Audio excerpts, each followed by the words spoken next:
Hello, everyone, and welcome to another week of Diecast Emporium Military Mondays, brought to you by my friends at smallscalehobbies.com. Be sure to check out their website, and I will have a link in this video's description for everything 187 military scale model wise.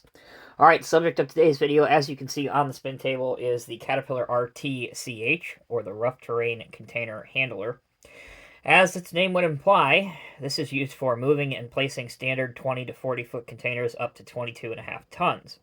These entered service in 1981, with all branches of the military eventually receiving some.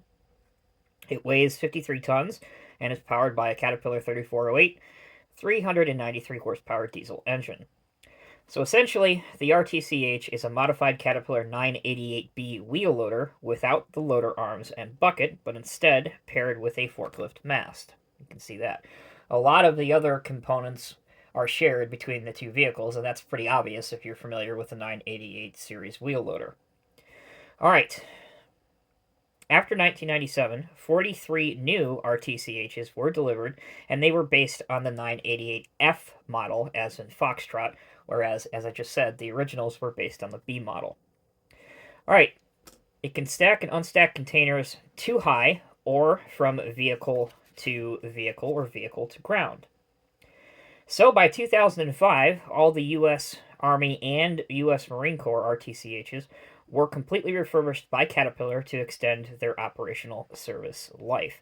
However, in the background around that same time, in the early 2000s, the United States Army awarded Kalmar a contract for 500 new RTCHs to replace the aging fleet of Cat 1s. All right, last thing we need to cover about the real machine is you're probably thinking to yourself, or some of you may be thinking to yourself, the forks look like they are mounted upside down. In fact, they are.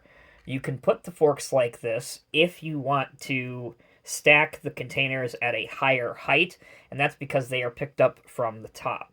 Conversely, as I'll show you when we get into functionality, you can mount them towards the bottom if you're just lifting up from the bottom and you don't need to stack them at a greater height than before. All right, enough about the real vehicle and what it does. Let's focus on the model that has been spinning around in front of you for about 2.5 minutes. This is a resin 3D printed 187 or HO scale model. It is available from Nelson Model Works, who is a seller on eBay. I will have a link down in this video's description if you want to pick one up. I will tell you, though, that they are selling very, very quickly. As of the time that I'm filming this review, these have only been listed on his eBay page for about 5 days, and he's already sold 6 of them. And underneath the note says almost gone, so I don't know if there'll be another rerun or not, but if you want one, point being, if you want one, I wouldn't hesitate too much longer. He is asking $30 each for these, 30, not including shipping and the obvious tax that eBay charges you. That said, though, I do believe it is worth it because the model turns out great. It is an unusual piece of logistical and supply unit vehicle that would be a nice fit for your military diorama or your military train. And depending on what era you are modeling, these are still in service. You can still see these on military bases and at forward operating bases around the world. Okay, so it comes painted green. Everything is green. The exhaust is detached, and the forks are detached from the mast, which makes it a little bit easier to paint. Other than that, everything else is assembled in one piece. I did prime and then paint mine a different color green. This is painted in Tamiya Olive Drab, which is a color you would typically find these in. Either all green, which is olive drab, NATO 3 camouflage, and then some of the newer ones did end up being resprayed tan. But for the most part, all the ones I've seen are usually in this color. The hubs are very detailed with bolts. You can see that there's access stairs and railings around. The mold does allow for lights, which I brought out with the help of a silver paint pen. And for it being a resin model, it actually has some decent height to it, which is really good to see. There is no functionality in terms of the wheels rolling or articulation across the center pivot joint like you'd see on a real wheel loader. But again, for everything that you do get, I think it's quite worth it. Now, I said I'd touch on functionality. The main functionality is the ability to completely remove the forks. And actually, before we put it back on, you can see I kind of detailed the cylinders in a chrome paint pen as well.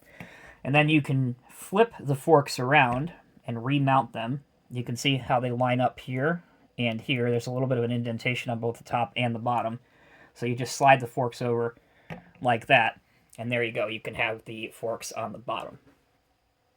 All right, so that'll do it for this week's Diecast Emporium, a Military Monday installment. This is a vehicle that I have wanted to see somebody like Trident or Arsenal M do for a number of years, obviously, because it's not only a Caterpillar model, but it is also a defense product model. So it's really cool to see that somebody has finally tackled it, even if for now we have to settle with a 3D printed model. At least it is a very detailed 3D model and one that looks good once it is finished, painted, and detailed. All right, those are my thoughts. Let me know yours down in the comments section below. If you're new here, please hit the subscribe button. And also, if you like Military Mondays, right on your screen right now, you will see a playlist that has all the past episodes of Military Mondays that have ever been filmed on this channel. So grab yourself your favorite adult beverage, kick your feet up, and you can go ahead and have a Military Mondays marathon. All right, guys and gals, thanks so much for watching. Until next time, take care, be well. I'll see you in the next review.